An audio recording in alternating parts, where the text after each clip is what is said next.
Hello Pisces, and welcome to your, what is this, June? Yeah, your June 2018 love reading. Are you excited? Because I'm excited. I'm super excited. That's kind of creepy, right? Yeah, maybe a little bit. So, what? Preliminary stuff. Follow me on Instagram because I only have like 300 and something followers and I can't seem to get out of the 300s, and you know, I feel a little lonely sometimes. Make me feel special. And then you get like daily readings and updates on all of the stuff that I'm doing over here, like, you know, the list of all of the signs and stuff for the reads this month, thanks to my wonderful assistant who's thebomb.com. And then you can like me on Facebook too, because everything that's on IG is on there.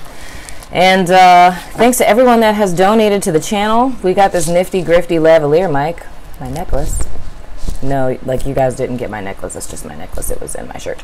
But the lavalier mic, and you know, it goes and invests in cards. You know, if there's a deck you guys want me to get, let me know. You know what I'm saying? Because I'm obsessed. I already have a problem. I have like 40 something decks, so add to the family. So I'm going to go ahead and tune into you guys' energies and see what's going on in your love lives for June. Momento, please. Oh, wait. Un momento. Sorry. I don't know what momento is. Is it just moment? I don't know. I'm talking too much. Let me be quiet.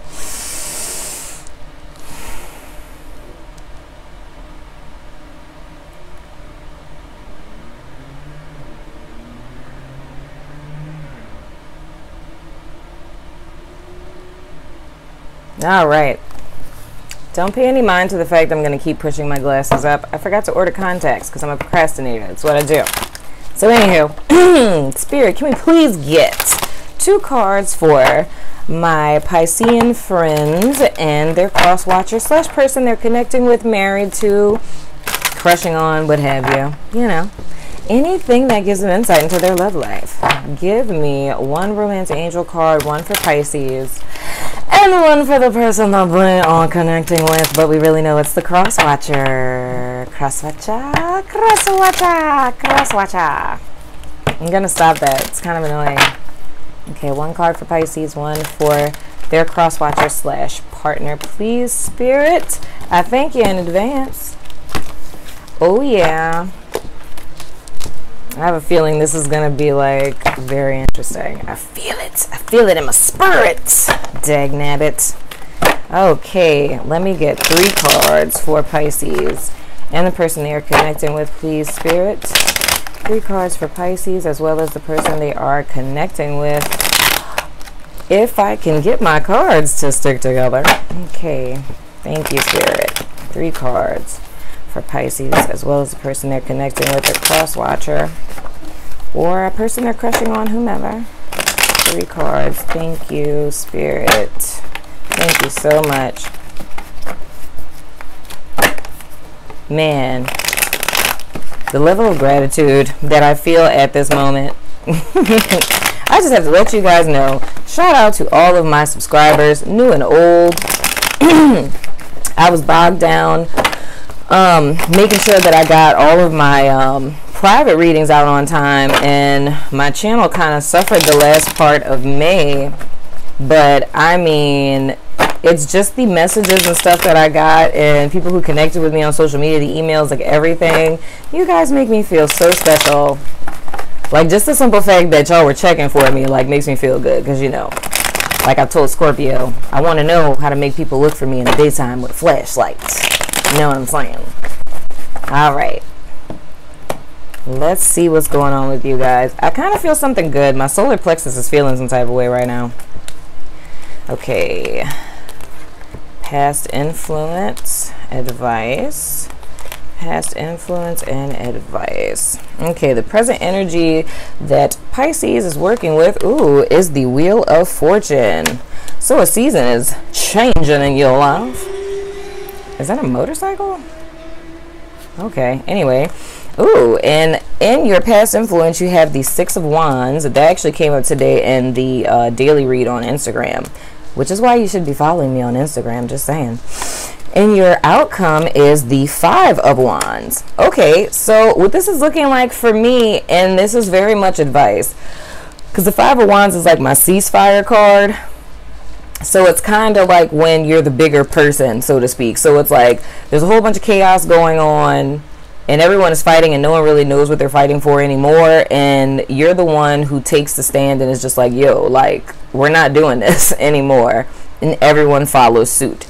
So it's kind of one of those times in your life where wow, this is exactly like the daily reading, because in the daily reading I was talking about like a person who doubts their ability. It's almost like you second guess yourself, right? And what I'm kind of seeing with this, like with the Six of Wands being in the past influence, I mean, that could be earlier today. Yeah, I mean, it literally could be. Because, I mean, this morning is technically the past, you know?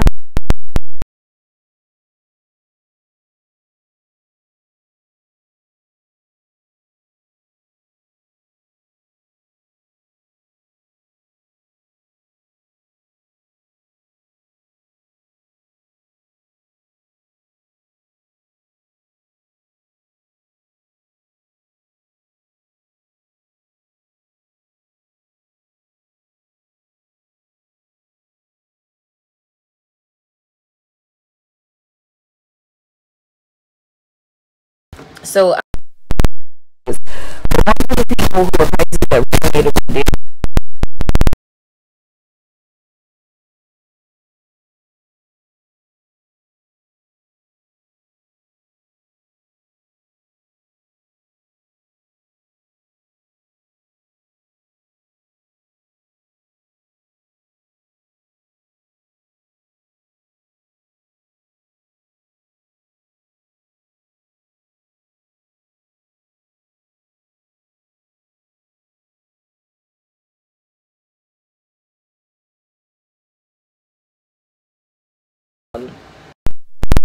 May have gotten that recognition that I said that you would get today.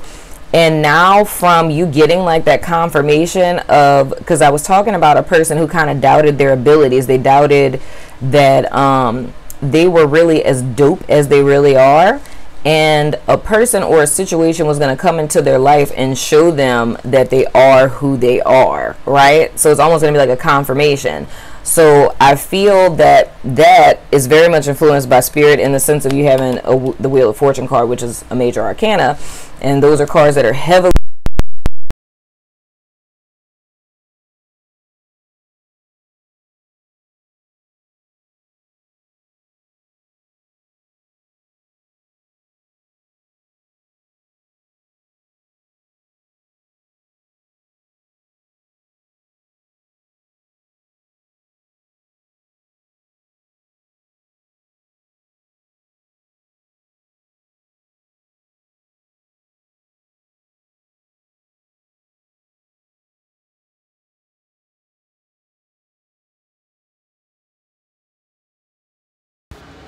well, they're symbolic of influence.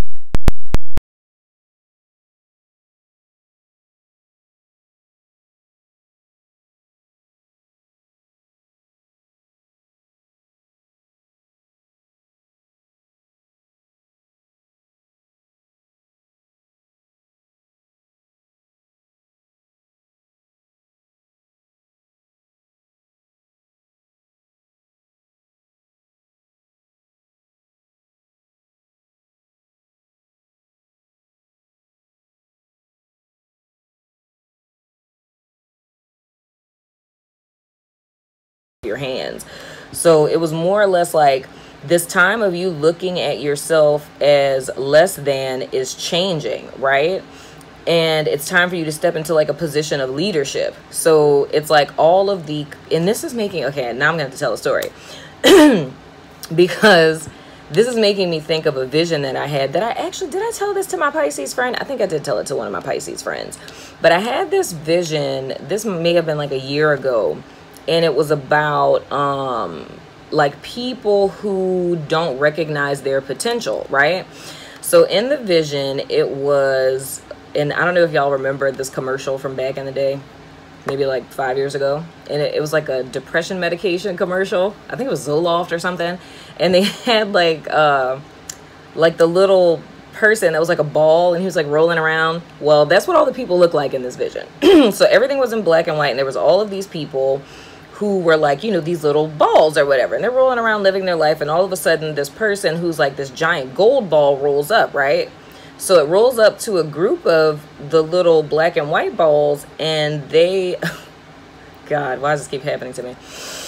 Moving right along. Okay. So they like kind of backed away from the person. And we're like, you know, looking at him super weird. So then it's like, you know, he's rolling around, and every group of people that he goes to, they kind of look at him like he's strange and like don't want to interact with him. So he's like, you know, really sad and downtrodden. And then all of a sudden it's like he keeps rolling and he comes up on this other group of black and white balls, and they're instantly attracted. Like they're just like, oh, interesting. So they all crowd around him, right?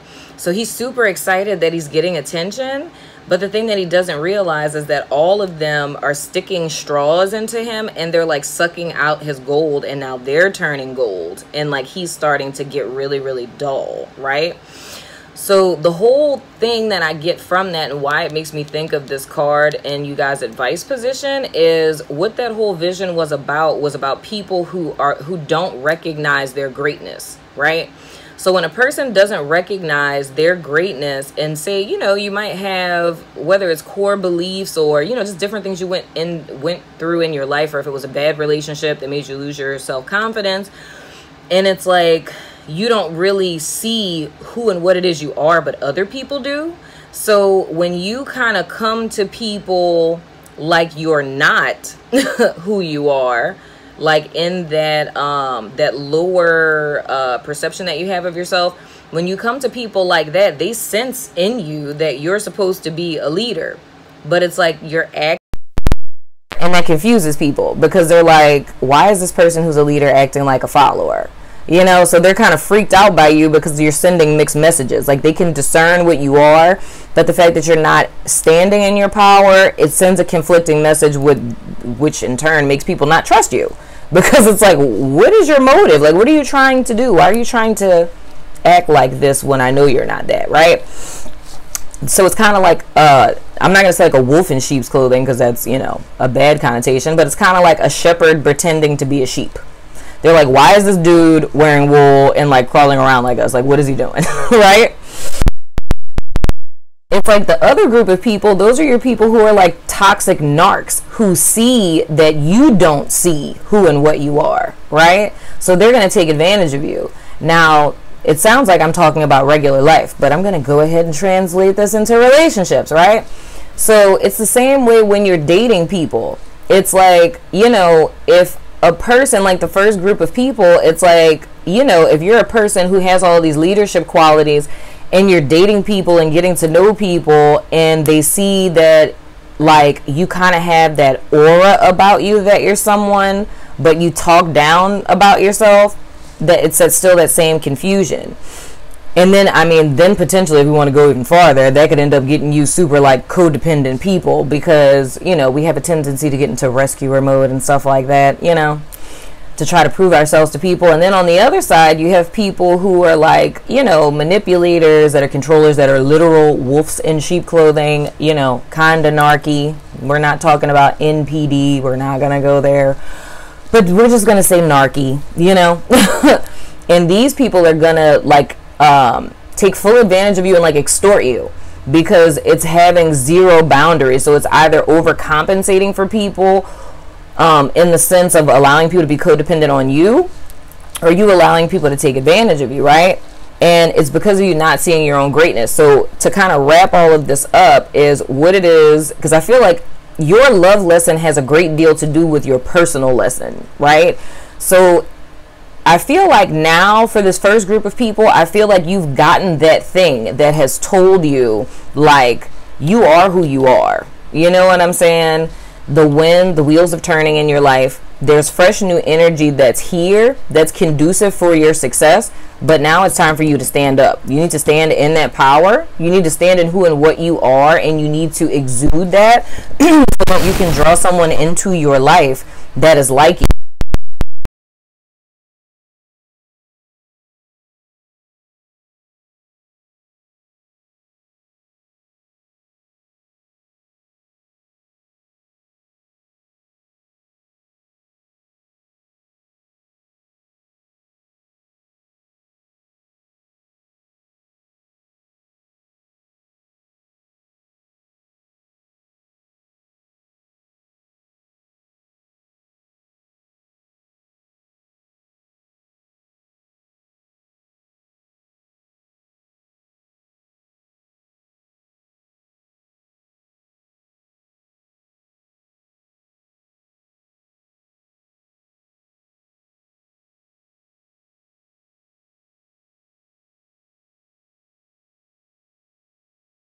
as you're showing up in your life not as yourself and as a, you know, pseudo hidden version of yourself, you are never going to draw the right people into your life. You're always going to draw like lesser forms or lesser versions of yourself, or people who are trying to like extort you, so to speak. Sorry if that sounded a little preachy. But your romance angel card is getting to know each other. As you reveal your innermost selves to each other, your bond deepens. Now, this is very interesting. I'm told here, and I mean, I kind of do feel like this may be a gal who just met a guy.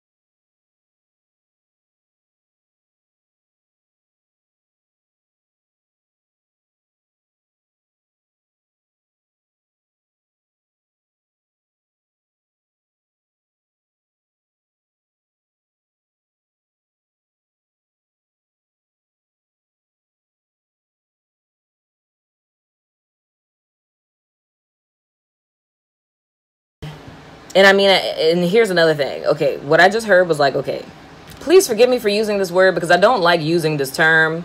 I'm still in the works of trying to find another word to replace it. But the thing I just heard was low self-worth, right?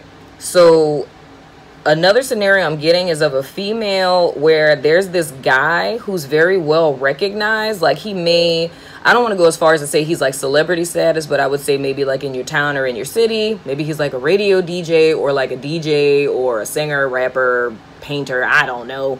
I don't know where you're from. And I don't know what's cool in this city. I mean, in New Orleans, it would be like maybe he's a jazz musician or something. I don't know. I guess. Anyway, but he's a pretty well-known person. Even if he's like, what's the proper name for a guy that's a socialite? I don't think you're supposed to call dudes socialites because that's kind of weird. But anywho, maybe he's really well-known on social media. You know, whatever the case may be. But I feel like this guy is interested in you because he sees you for who and what you are. Or it could be a chick to a dude.